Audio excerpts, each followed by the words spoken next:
Seconds کے ساتھ میں ہوں حمیرہ اور آج کی اہم خبریں۔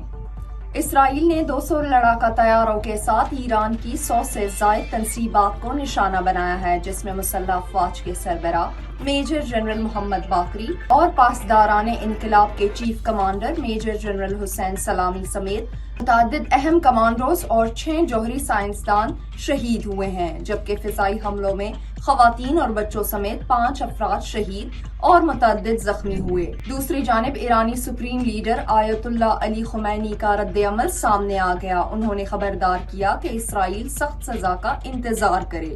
جوہری تنصیبات پر ہونے والے اسرائیلی حملوں کے بعد ایران کی طرف سے بھی جواب دیا گیا۔ اسرائیلی میڈیا کے مطابق ایران نے 100 ڈرون سے حملہ کیا۔ صدر مملکت آصف علی زرداری اور وزیر اعظم شہباز شریف نے ایران پر اسرائیلی حملے کی شدید الفاظ میں مذمت کرتے ہوئے کہا ہے کہ یہ کارروائی علاقائی سالمیت کی کھلی خلاف ورزی ہے اور اقوام متحدہ سے مطالبہ کیا ہے اسرائیلی جارحیت کا فوری نوٹس لیا جائے۔ مشرق وسطی میں بڑھتی ہوئی کشیدگی کے دوران امریکی صدر ڈونلڈ ٹرمپ نے ایک واضح پیغام دیتے ہوئے کہا ہے کہ اگر ایران نے اسرائیل پر جوابی حملہ کیا تو امریکہ اسرائیل کا مکمل دفاع کرے گا۔ ساتھ ہی ایران کو یہ تنبیہ کی ہے کہ وہ جوہری معاہدہ کرے ورنہ اگلے حملے مزید وحشیانہ ہوں گے۔ وزیر خارجہ اسحاق ڈار نے ایران پر اسرائیلی حملے کے خلاف قرارداد پیش کی، جس میں انہوں نے ان حملوں کو بین الاقوامی قوانین اور اقوام متحدہ کی کنونشن کی خلاف ورزی قرار دیا اور یہ خطے کے امن کو خطرے میں ڈال رہے ہیں۔ قرارداد کو ایوان نے منظور کر لیا۔ ایران اور اسرائیل کے درمیان جنگی صورتحال کے باعث عالمی مارکیٹ میں تیل کی قیمت میں 7% تک اضافہ ہو گیا۔ گورنر خیبر پختونخوا فیصل کریم کنڈی نے بجٹ اجلاس بلانے کے لیے وزیر اعلیٰ خیبر پختونخوا علی امین گنڈاپور کی بھیجی گئی سمری کو